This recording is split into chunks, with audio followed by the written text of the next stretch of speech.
Well, welcome again from the Tone Dungeon here at Frugal Amps. I have today an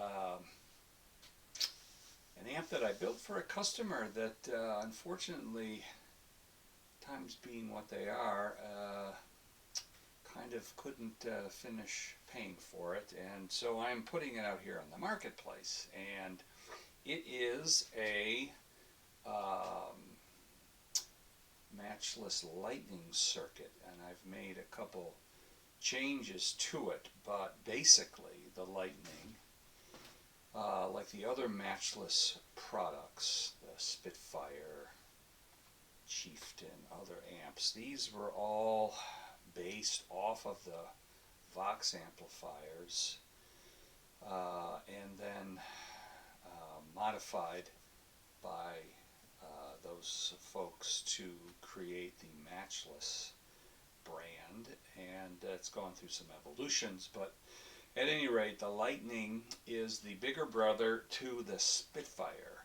Both amps feature two EL84 power tubes, a tube rectifier, and the Lightning has three 12AX7 preamp tubes. The Spitfire has two. There's more overall gain available in the Lightning. Both of them are very much Vox-like in their tones, but with the Lightning you get more total gain on tap by virtue of the extra preamp gain stages that it has with the extra tube. I'm going to demo this thing today with the Shop Stratocaster. There it is. It's got a nasty old humbucker stuck in the bridge position, and two Texas Special single coils. So the amp is capable of producing around 15 watts is what they say. It's a cathode biased amp, meaning when and if you need to change power tubes, you don't need to bias it. That's done through the cathode bias method, but it also has some great clean tones, and it takes effect pedals really well. Just to go through it, it's got the high and low. It's got a volume. The stock amp comes with a treble bass. I have added a mids control to make this a full tone stack. It has a cut control, which also kind of modifies the power section of the amp for more highs. And then it has a master volume, which you will find, even though it only has 15 watts, it is capable of a lot of volume. I cannot open this amp up here in the workshop with this recording, with the camera that I have. It will distort the camera. I have to keep the volume kind of low to keep the mic from overloading. But at any rate, and this amp was built with a set of classic tone transformers and choke. Let's go through some of the tones of this thing. This is I'm going to play the clean tones first.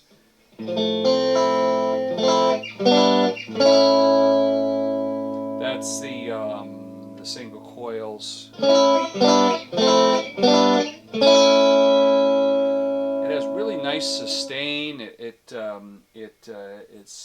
a kind of a sparkly or spanky. I don't know how they kind of describe these things, but let your ears be your guide.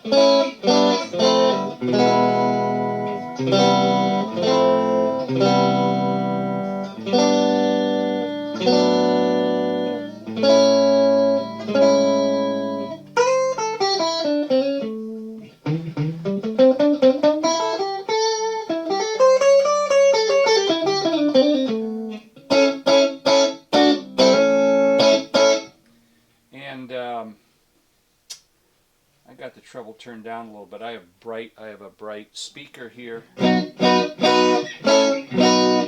in the workshop as well, so it kind of accentuates the high. The little tiny switch there that is right here. I've modified the amp so that you can, when it's in the down position now, that's the stock setting. But if you flip it up, you get a bit more gain out of the amp.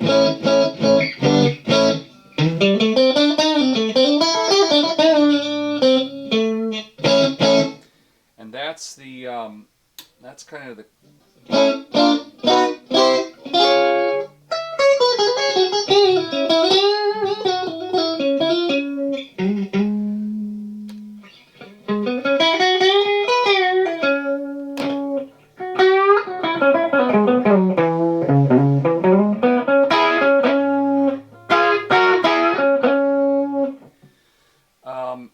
It's the kind of master volume that if you turn it all the way up, it's basically out of the circuit. Like I said, I really can't open it up a lot here in the workshop because of the mic overloading.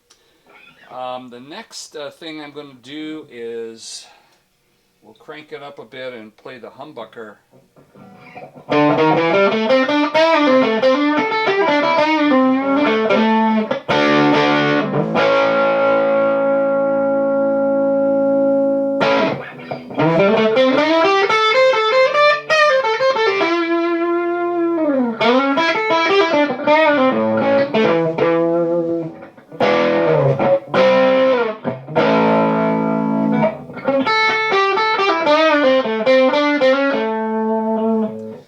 As you turn it up, you know, there's a lot more gain. If you're used to the Spitfire at all, it's much tamer overall, with more gain.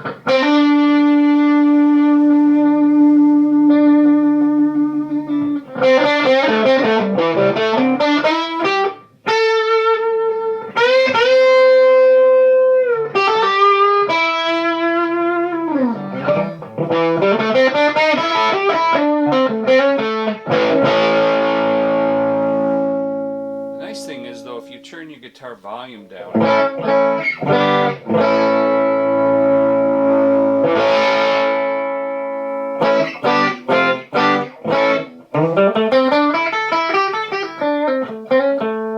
you can still, it still cleans up very nicely with the tone controls on your guitar.